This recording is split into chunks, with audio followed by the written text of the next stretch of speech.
مساء الخير على حبايبي متابعيني، يا رب دايما كده تكونوا بخير وسعادة. النهاردة فيديو جديد ووصفة جديدة، هنعمل بقى الرز المعمر الفلاحي.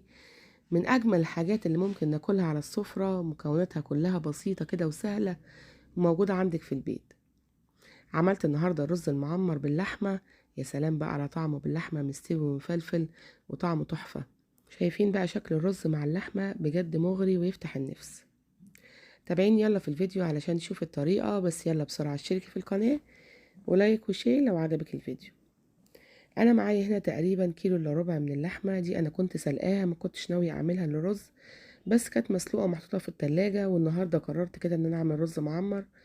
فطلعتها كده من الشوربة وابتدأت اقطعها بالشكل ده عشان انا بحب حجمها صغير في طاجن الرز المعمر. قطعتها بقى كلها بالشكل ده. دلوقتي بقى هعملها تكاية كده بسيطة عشان ما تبقاش مسلوقة. جبت كده طاسة وحطيت فيها حتة كده من السمنة البلدي، حطيتها كده على النار، وابتدأت كده ان انا اديها تشويح. مش حابة احطها مسلوقة. انا دايما بعمل الرز المعمر وعملته معاكم في فيديو قبل كده بطريقة مختلفة، برضو كان باللحمة. عملتها بطريقة تانية، انا هحط لكم الطريقة في صندوق الوصف. ودلوقتي حطيت كده شوية كده من الملح، رشة من الملح ورشة من الفلفل الأسود، دي هتفرق جدا في طعم اللحمة. وابتدأت كده أجيب الطواجن بتاعتي، الطواجن دي سخنة، حطيت فيها معلقة من السمنة، وابتديت كده أوزع السمنة في أرضية الطاجن عشان الرز بتاعي ما يلزقش. وجبت كده 3 كوبايات مغسولين من الرز ومنقوعين حوالي ربع ساعة بس مش أكتر.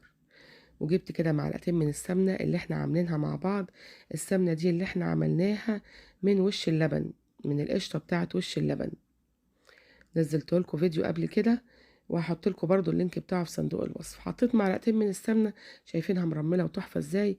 وكمان معلقتين من الزيت، الزيت ده بيفرق كتير قوي، بيخلي الرزاية بتاعتي كده بتلمع، وكمان بتكون مفلفلة، يعني ما بيبقاش معجن ولا حاجة. شايفين بقى السمنة بتاعتنا اللي احنا سيحناها وعملناها مع بعض، تحفة يا جماعة، ولا الريحة بتاعتها مفيش بعد كده.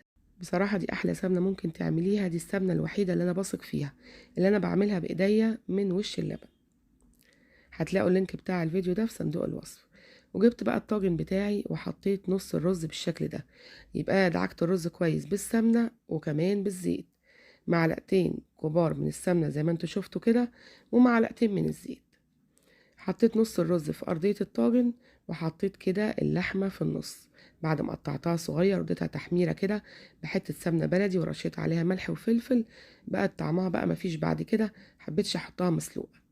حطيتها كده في النص، ودلوقتي هضيف نص الرز الباقي، دول كلهم 3 كوبايات على قد الطاجن بتاعك، وكمان على قد عدد أفراد أسرتك. ابتديت بقى أداري اللحمة كده بالرز، أنا مش عايزاها تبان، أيوة بالشكل ده. ودلوقتي بقى انا غاليه 3 كوبايات لبن، احنا عاملين 3 كوبايات رز ما ننساش. غليت 3 كوبايات لبن، وحطيت كوبايه شوربه من بتاعه اللحمه اللي انا سلقاها. لو ما عندكيش شوربه مفيش اي مشكله، تحطي كوبايه ميه، ما تزوديش كوبايه رابعه من اللبن.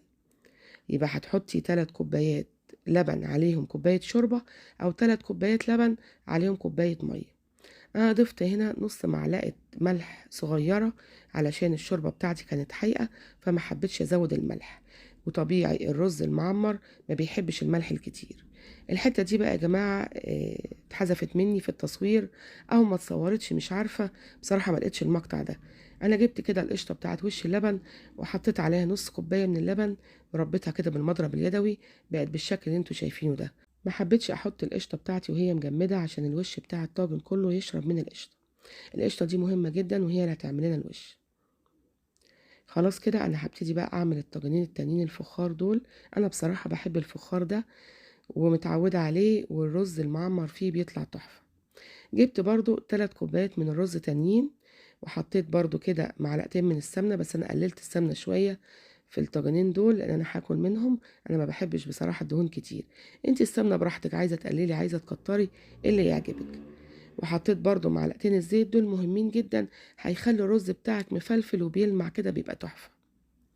ودهنت طبعا الطواجن بتاعتي دي، وابتديت كده احط النص كده الرز في الارضيه بالشكل ده. طبعا كل طاجن هياخد كوباية ونص، هما مش صغيرين قوي زي ما انتوا شايفينهم كده، هما كانوا اكبر من كده شوية. وهحط برضو اللحمة كده كل طاجن فيه كده هحط 3 4 حتت، ايوه كده. وبعد كده هحط نص الرز الباقي اهو. يبقى انا حطيت نص في الارضيه، وبعد كده حطيت اللحمه، وهحط نص الرز الباقي. ودلوقتي بقى هجيب اللبن بتاعي، برضو هحط 3 كوبايات من اللبن المغليين، وهحط عليهم كوبايه من الشوربه. مش عايزه تحطي شوربه او ما عندكيش شوربه، مفيش اي مشكله، يبقى انت هتحطي كوبايه ميه. ما تعملهوش لبن ساده كده او لبن على طول كده، عشان هيغلبك في السوا شويه. مهم جدا يا جماعه التكايه دي. وهحط كده اللبن وهسقي الرز بتاعي. ودلوقتي بقى هحط برضو القشطه على الوش بتاع الطاجن بالشكل ده اهو. حلو قوي كده. هدخلهم بقى الفرن كده مع بعض. بس في حاجة مهمة جدا هقولكوا عليها. الطواجن بتاعتي دي انا دخلتها وقيت الشواية في الاول، ما شغلتش تحت خالص. ليه؟ علشان انا عايزة الطواجن بتاعتي تعمل وش. لكن انا لو شغلت من تحت، شايفين بقى بدأت تعمل وش، والوش بتاعها بيحمر ازاي. التكاية دي مهمة جدا. دخلي الطواجن بتاعتك تحت الشواية الاول، ما تقيديش من تحت. لو قيتي من تحت هتبص تلاقي الدسم اللي فوق الوش بدأ ان هو ينزل كده وما عملش وش خالص. شايفين بقى الطواجن طلع تحفة ازاي.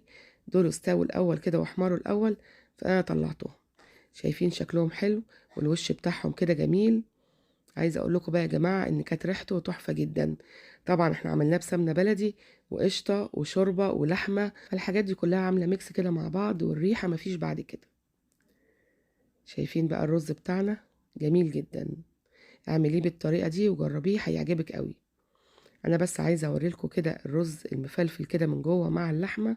وخلي بالك لو عايزه تعمليه بلحمه، اوعي تحطي اللحمه نيه، عشان التجربه دي مش هتبقى حلوه خالص، واللحمه مش هتستوي، وهتنزل الريمه بتاعتها في الرز، وهتخلي الرز بتاعك لونه بني كده، وهتبقى الدنيا مش حلوه خالص. فمهم تسويها. شايفين بقى الرز مع اللحمه يا جماعه تحفه. مفيش بعد كده، اللحمه كده دايبه دوب، والتحميره اللي خدتها كده ادت لها طعم حلو قوي، والرز بتاعنا مفلفل وخطير. بصوا الجمال بقى والحلاوه، مفيش بعد كده. شايفين؟ وعايزه اوريلكم برضو الطاجن التاني، بس اول ما يطلع كده من الفرن. بصوا بقى اللحمه يا جماعه دايبه كده، والرز كمان خطير، واللحمه مع الرز بقى طعمهم تحفه اهو. والطاجن التاني كمان اهو طلع بقى من الفرن، عايزه اوريهولكم. شايفين بقى الرز مفلفل ازاي، مش معجن ولا حاجه.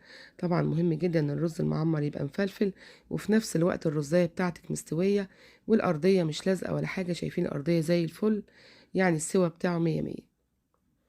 بصوا بقى اللحمه مع الرز شكلها مغري جدا.